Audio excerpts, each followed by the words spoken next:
Subscribe now and press the bell icon. Never miss an update. नमस्कार। आज हम सभी संस्कृत में संधि का अध्ययन करेंगे।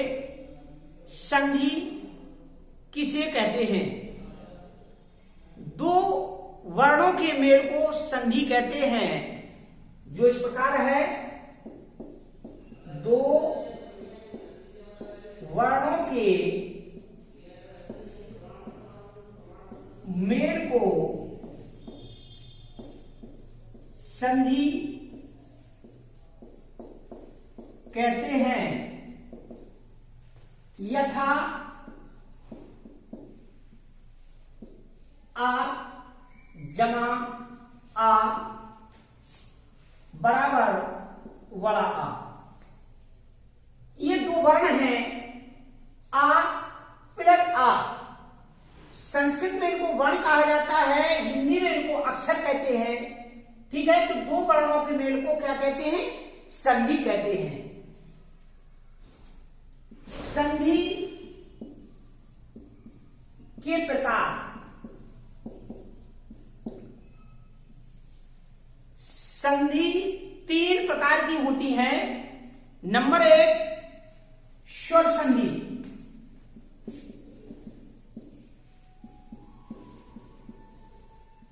नंबर दो, व्यंजन संधि।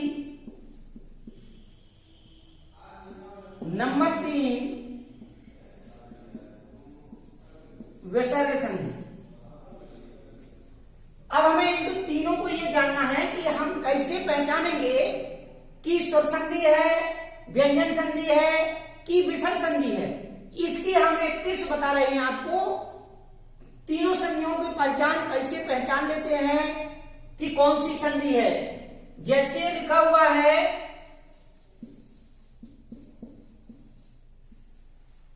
विद्यालय, तो इसकी संधि विच्छेद हम करेंगे।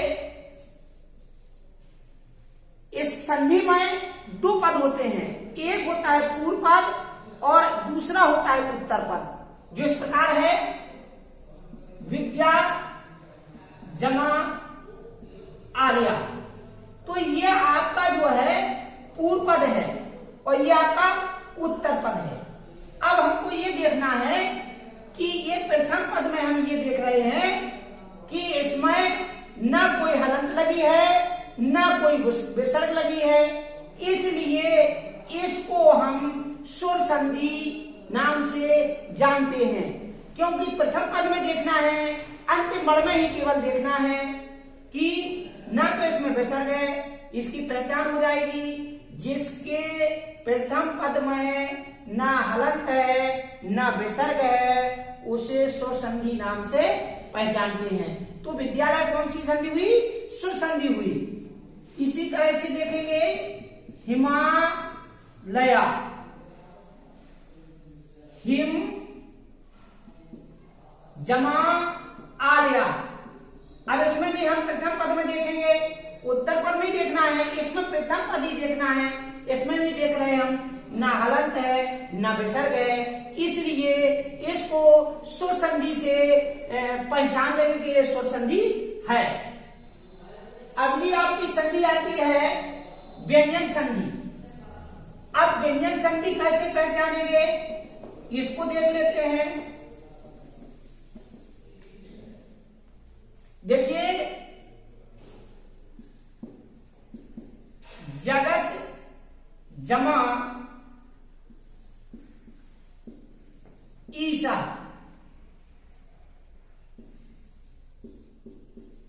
जगदीशा।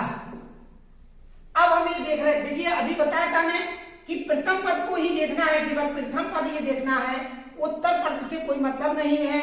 पहचान के लिए केवल बता रहे हैं कि इसमें देखिए प्रथम पद में अंतिम वर्ण में हलंत लगी हुई है, तो ये आपकी व्यंजन संधि है। आंख बंद करके आप तुरंत व्यंजन संधि में टिक मार देंगे, क्योंकि इसमें प्रथम पद में हलंत लगी है। तो इसका क्या मतलब हुआ? जिसके प्रथम पद में हलंत लगी हो उसे व्यंजन संधि नाम से जानते हैं। जगत जमा नाथा, ये फिर देखिए आप, फिर देख रहे हैं प्रथम पद में इसमें भी हलन लगी हुई है, तो आप समझ गए होंगे इसमें भी हलन लगी थी, तो आप किस नाम से जानते थे? व्यंजन संधि नाम से जानते हैं। तुरंत आंख बंद करके आप कह देंगे इसमें भी व्यंजन संधि है। क्यों है व्यंजन संधि? क्योंकि हमने आपको एक टेक्स्ट बताई कि अगर प्रथम पद में हलन लगी हो तो वह व्यंजन संधि ही होगी। ठीक है, समझ गए आप? स्वर संधि समझ गए, व्यंजन संधि समझ गए। अब आइए आप विसर्ग संधि की पहचान। अब विसर्ग संधि की पहचान कि विसर्ग संधि कैसे जानेंगे कि ये विसर्ग संधि है। ये अच्छी एक ट्रिक्स है।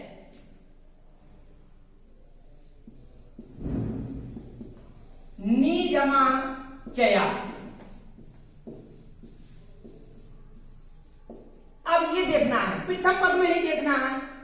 तो प्रथम पद में ये देख रहे हैं कि इसमें विसर्ग लगी है, तो ये आपकी विसर्ग संधि हो गई, ये आपकी पहचान हो गई कि प्रथम पद में हम देखेंगे विसर्ग लगी हुई है, हलंत नहीं है, हैं? तो कौन सी संधि हुई? विसर्ग संधि हुई।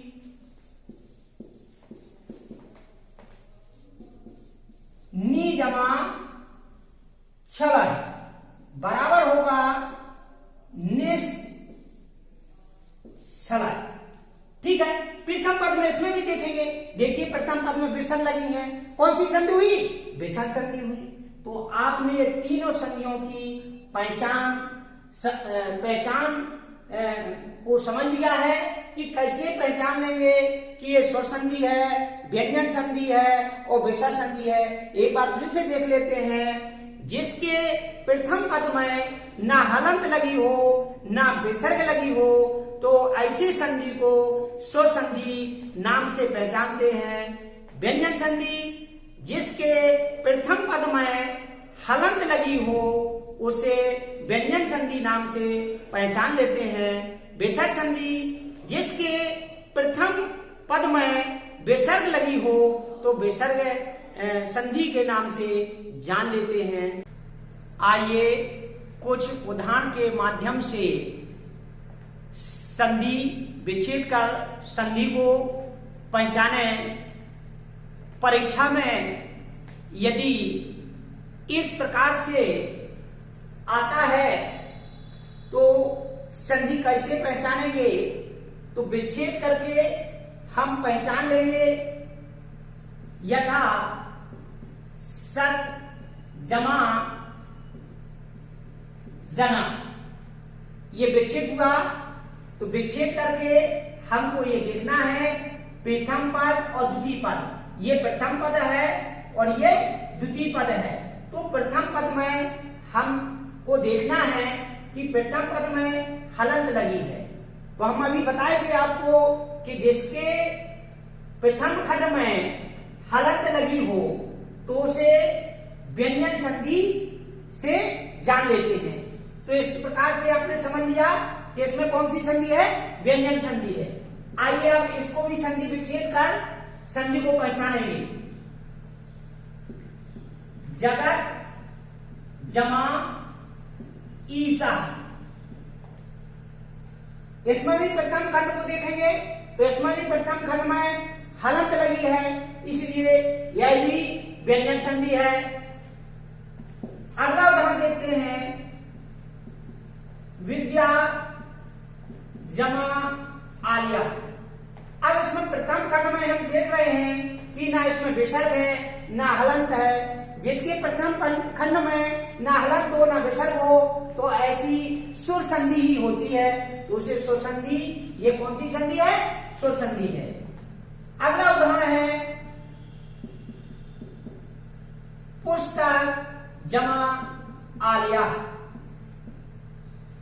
प्रथम खंड में फिर देखेंगे, प्रथम खंड में ना हलंत है ना विसर्ग है, यही भी आपकी स्वर संधि है।